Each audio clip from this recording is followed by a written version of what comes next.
여러분 안녕하세요. 대림대학교 미래자동차학부 최성식 교수입니다. 취업, 라오나토, 취업이 우리 대림대 미래자동차학부 재학생과 졸업생들에게 즐거운 선물이 되도록 노력하는 미래자동차학부가 되겠습니다. 자, 이 유튜브의 제작 목적과 내용은 대림대 미래자동차학부에 입학할 장래의 제자들과 재학생들의 졸업 후 진로에 작은 힘이라도 보태기 위함입니다. 물론 대림대학교 미래자동차학부에 대한 홍보도 목적이 있습니다. 대한민국 최고의 전문가 집단인 대림대학교 미래자동차학부의 교수진과 직원들 모두는 재학생들과 졸업생들이 사회에서 중추적인 역할을 잘 감당해낼 수 있도록 최선을 다해 함께할 것입니다. 대림대학교 미래자동차학부는 여러분을 환영합니다. 지난 시간에 이어서 구체적인 취업 분야를 소개하는 시간입니다. 첫 번째, 정비 분야인데요. 정비 분야는 크게 두 가지로 한번 나눠봤습니다. 외산차와 국산차로 나눴는데요. 자, 여러분들이 알고 있는 외산차, 벤츠, BMW, 아우디 이렇게 대표적인 외산차를 제가 언급했고요. 이 외산차를 또 딜러사들이 있는데 벤츠의 딜러사는 한성모터스, 더글라스 효성, 그다음에 KCC 오토가 있고요. BMW에는 코로모터스, 도이치 모터스가 있고요. 아우디는 아우디 코리아 등의 딜러사가 있습니다. 이 딜러사의 전시장과 A센터 같이 붙어 있는 그런 것도 있고요. 아니 별도로 따로따로 있는 데가 있는데 이렇게 주요 외산차만 제가 언급을 했고요. 또 국산차는 여러분들 잘 알다시피 현대차, 기아차가 있고 지금 A센터는 현대는 블루엔즈, 또 기아는 오토큐가 있습니다. 물론 일반 정비업체도 있습니다. 이쪽도 다 우리 대림대 미래자동차학부 졸업 예정자와 졸업생들이 취업할 수 있는 취업 분야고요. 현재 이 정비 분야에는 대림대 출신 선배들이 굉장히 많이 포진되어 있고요. 열심히 두각을 나타내는 그런 분야로 있습니다. 외산차가 됐든 국산차가 됐든 정비 분야에서 하는 일은 주요 업무는 정비 테크니션이라고 해서 판금과 도장, 엔진, 기타, 전기라든지 이런 정비에 대한 부분이고요. 특히 외산차 딜러사에서는 고객 차량의 파손 차량의 견적부터 수리 과정, 그러니까 출고까지의 모든 과정을 안내하는 어드바이저도 업무 분야로 있고요. 현대 모비스라고 대표적으로 우리가 알고 있는 부분도 부품 관련 업무를 담당하는 그런 회사입니다.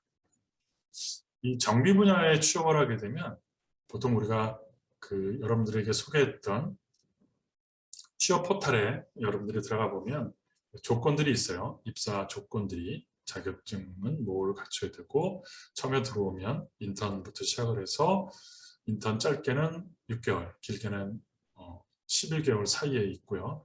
연봉도 지시가 되어 있는데 저 개인적으로 연봉은 특히 정비 분야에서만큼은 중요하지 않다고 생각하는 것이 기술을 배우고 기술이 여러분들이 이제 점점 올라갈수록 여러분들의 연봉은 올라가고요. 특히나 이제 여러분들이 직장 생활하는 일생, 예를 들면 30년에서 40년 동안에 한두 번의 이직이 저는 있을 수 있다고 보거든요. 그 이직할 때 여러분들이 경력만큼 기술이 있으면 이직할 때 더 높은 연봉을 받을 수 있기 때문에 시작하는 정비업체 분야에서의 연봉은 저는 그렇게 중요하지 않다고 생각을 합니다. 물론 여기서 조심해야 될 것이 여러분들은 잘 알고 있는 정치인들 중에 우리가 이 당과 저 당을 왔다 갔다 하는 정치인들을 우리가 뭐라 그러죠? 예, 혈세 정치인이라고 하는데 우리 직장생활도 마찬가지입니다. 제가 얘기한 30년에서 40년 동안 직장생활을 하게 되는 경우에 한두 번의 이직, 흔히 얘기하는 점핑이 있을 수 있습니다만 뭐 심하게 1년 사이에 매번 옮긴다. 연봉 때문에 몇십만 원 때문에 그런 것은 결코 그 사람의 직장 경력 관리에 도움이 안 됩니다. 자, 그러면 정비 분야에 대한 부분이 간단히 좀 더 설명하고 여러분들이 이제 궁금한 게 또 걱정되는 게 있을 수 있다고 생각을 해요. 뭐냐면 이 자동차가 향후에 그 친환경 자동차로 바뀔 텐데, 그죠? 전기차와 수소차, 과연 이 정비 분야의 업무가, 일자리가 굉장히 쪼그라들지 않을까라고 하는 생각을 할 수도 있죠. 당연합니다.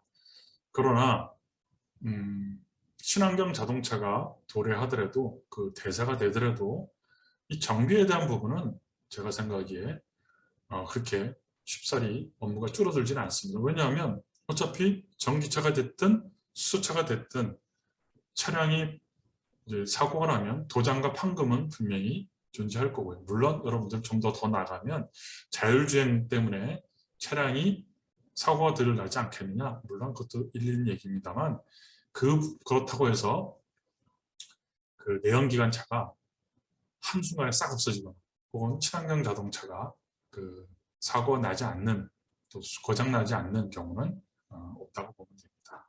자, 그래서 그런 부분들 좀 이따가 좀 설명을 더 하는 걸로 이 정비 분야에 대한 부분은 마무리할 생각입니다. 자, 사진을 보면 자, 벤츠나 BMW나 아우디 대표적인 외산차의 딜러사에서 있는 A센터의 전경입니다. 물론 시설과 이런 여건들이 일반 정비 공장보다는 굉장히 좋죠. 마찬가지로 현대차나 기아차도 현대는 블루엔즈, 기아는 오토큐, 뭐 쉐보레도 쉐보레 A센터가 있죠. 이런 것 외에 이제 일반 정비 공장이 있죠. 모든 메이커를 다 수리하는 곳 말이죠. 그래서 뭐 굳이 외산차나 이런 메이커의 A센터와 일반 정비 공장을 비교해 봐라 라고 한다면 분명히 장단점이 있어요. 뭐 이렇게 얘기하는 사람이 있죠. 외산차, 현대차, 기아차, 쉐보레 같은 메이커의 A센터에서 근무하면 한정된 차량, 그 회사에서 나오는 차량만 수리하기 때문에 기술을 습득하는 데 좀 제한적이지 않겠냐라는 사람도 있고요. 그러나 뭐 또 장점으로는 깨끗한 작업 환경, 또 안정된 복지나 급여 또 얘기하고 있는데 제가 서두 얘기하는 것처럼 점핑을 하고 또 혹은 또 여러분 기술이 올라갈수록 그 부분은 크게 문제되지 않는다. 그리고 이제 일반 정비 공장에서 시작을 하게 된 경우에는 장점이 다양한 차종을 통해서 기술이 빨리 습득할 수 있고 늘어날 수 있다. 그런 부분들이 장단적으로 얘기하는 사람도 있다는 거 참고로 하시고 미래자동차학부에 입학해서 전공을 하면서 여러 가지 정보들을 여러분들이 또 얻고 판단하면 또 상담하면 될 것 같습니다. 그래서 여러분들에게 이제 취업 분야에 대한 부분은 정비 분야는 이렇게 좀 짧게 얘기를 하고요. 우리가 걱정했던 자, 과연 앞으로 자동차 분야가 어떻게 될 것인가에 대한 부분을 간단히 소개하는 게 더 의미 있다고 생각해서 21년도 작년이죠 벌써 1월에 그 CES라고 해서 그 전자제품 박람회라는 게 매년 열립니다. 이때 GM에서 기조연설을 해요. 메리바람 회장이. 그 영상이 유튜브에 있습니다. 이 주소를 여러분들 시간 내서 한번 보시면 그 자막도 설정하기에 따라서 그 한국어로도 자막이 나오니까 여러분들이 참고해 주시면 좋을 것 같습니다. 자, 이분이 바로 메리바라 GM 회장인데요. 굉장히 입지전적인 그 인물이에요. 왜냐하면 평사원으로 입사를 해서 CEO 겸 GM 회장 자리까지 올랐으니까 정말 어마어마하지 않겠습니까? 이분이 작년에 그 세스에 기조연설하면서 미래의 모빌리티 계획을 소개를 했어요. 이제 올해도 이 세스에 나와서 기조연설을 2년 연속 하게 될 텐데, 이분이 그 2025년까지 전기차하고 자율주행차에 270억 달러, 약 우리 돈으로 30조 원을 투자하겠다고 어마어마한 계획을 발표해서 이목을 끌었죠. 그리고 30여 중에 전기차를 출시하겠다고도 발표를 했어요. 그래서 이분이 얘기한 게 아까 얘기한 유튜브에 나왔으니까 보시고요. GM이 개발한 그 얼티움 배터리, 또 얼티움 드라이브 플랫폼을 소개한 영상이 있습니다. 자, 여러분들 군용 그 허머 알고 있죠? 그 GM에서 전기 픽업 트럭을 이 허머로 출시를 합니다.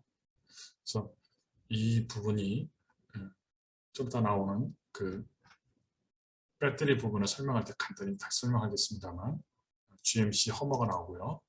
또 승용차로서는 그 캐딜락 리딕에서 얼티움 배터리가 적용되는 첫 번째 전기차가 또 출시됩니다. 메리바라 회장이 Our Electric Future is Now라고 하는 PPT를 배경으로 이 차세대 배터리 개발 계획도 공개를 했죠.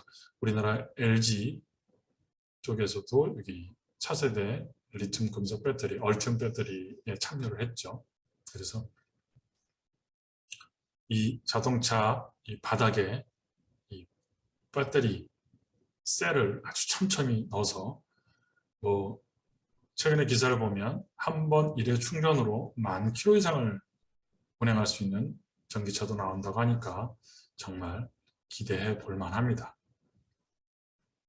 자, 이제 그 제가 얘기한 대로 자동차 여건의 변화가 어떻게 될 건지, 또 그 전망을 그 자동차 관리 환경 변화 및 전망에 따른 자동차 관리 체계 개선이라고 하는 그런 그 내용을 제가 한번 발췌를 해왔습니다. 그 국내 자동차가 2020년 12월 기준으로 2,437만 대랍니다. 근데 이 중에서 친환경 자동차에 등록 대수가 82만 대. 지금 이제 더 늘어났겠죠. 이것을 이제 미국과 일본과 독일에서 갖고 있는 등록 대수를 인구당 나눠보는 거와 비교해보면 우리나라는 2.13명당 한 대니까 우리가 좀 낮은 수준이긴 하지만 우리나라에서의 친환경 자동차 등록 대수가 굉장히 빠른 속도로 증가하고 있는 것은 사실입니다. 그래서 2020년 기준으로 보면 전기차가 13만 4,962대, 하이브리드 차는 67만 4,461대, 수소차는 10만 906대가 등록이 됐는데, 특히 수소차 같은 경우는 뭐 이 충전 인프라만 제대로 계획대로 된다면 기하급수적으로 늘어날 가능성이 커지고요. 전기차는 많이 지금 인프라가 개선됐다고 하더라도 아직 많이 좀 부족한 건 사실입니다. 그래서 특히 이제 우리나라 같은 경우에 이제 탄소 중립 전 세계적인 문제지만 이 친환경 자동차 등록 대수가 앞으로도 계속 증가할 것으로 예상되고요. 정부에서도 2025년도에 283만 대가 누적 보급되도록 하겠다 그러고, 그 5년 후인 2030년에는 785만 대 보급 목표를 설정하고 있는데, 아까 얘기한 대로 충전 인프라가 관건입니다. 그래서 전 세계적으로 그 온실가스 감축이 주요 이슈인데, 화두인데, 우리나라도 이 부분 때문에도 친환경 자동차의 시장은 계속적으로 성장할 것으로 보입니다. 자, 여기까지 여러분들에게 자동차 정비 분야의 취업 관련해서 좀 더 그 부연 설명을 제가 했습니다. 자, 원래는 이제 이 다음으로 이제 손해소송 분야의 취업을 여러분들에게 소개할 텐데, 그 정비에 이어서 손해소송 분야까지 하면 좀 손해소송 분야가 좀 얘기거리가 많아서 다음 시간에 별도로 하고요. 이제 기타 관련 분야, 자동차 전공과 관련된 분야하고 전공 외 분야, 자동차 관련이 아닌 분야까지도 취업을 했기 때문에 여러분들에게 소개를 하고자 합니다. 기타 자동차 관련 분야는 주요 취업처로 TLA 솔루션이라는 회사에 작년에 우리 대림대학교 미래자동차학부 출신 3명이 입사해 있습니다. 이 TLA 솔루션은 자동차 전장회로를 그리는 거, 또 현대차, 기아차 정비 메뉴를 제작하는데, 이 정비 메뉴를 제작하기 위해서 표준 작업을 실측합니다. 범버를 띄었다 붙였다, 헤드램프를 띄었다 붙였다, 뭐 엔진을 내렸다 붙였다 하는데 소요되는 시간들을 실측을 해서 메뉴로 만드는 그런 업무가 주요 업무인 회사입니다. 또 현대 같은 경우는 하이카 프라자, 삼성은 애니카 프라자, DB는 프로미, 그다음에 KB는 매지카, 이런 데서 고장 출동 서비스 담당하는 업무도 취업하는 취업처입니다. 자, 이렇게 이제 자동차 관련 분야도 있고요. 그렇지 않고 여러분들이 1학년, 2학년, 3학년 또 전공 심화까지 해서 4학년을 다 마치는데도 불구하고 여러 가지 고민하고 경험해 보니까 나는 좀 다른 분야로, 자동차 관련 분야는 아니지만 다른 분야로 눈이 뜨이는 경우도 있어요. 그래서 뭐 잘못된 경우도 아니고 뭐 당연한 건데, 사람이 다 다르듯이 취업 분야도 다를 수밖에 없죠. 대표적인 분야가 이제 IT 쪽입니다.